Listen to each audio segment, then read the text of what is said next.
This is a tutorial on how to do the knit stitch. If you're interested in learning how to knit, this is the most basic stitch that you need to know to make any project.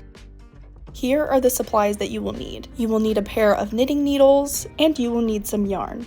Please use the size knitting needles that are recommended for the yarn you are using. Start by putting your right needle into the bottom of the stitch on the left needle, so your needle will poke out the top. Then wrap your yarn around the right needle from back to front. Next, pull your right needle back down through the stitch.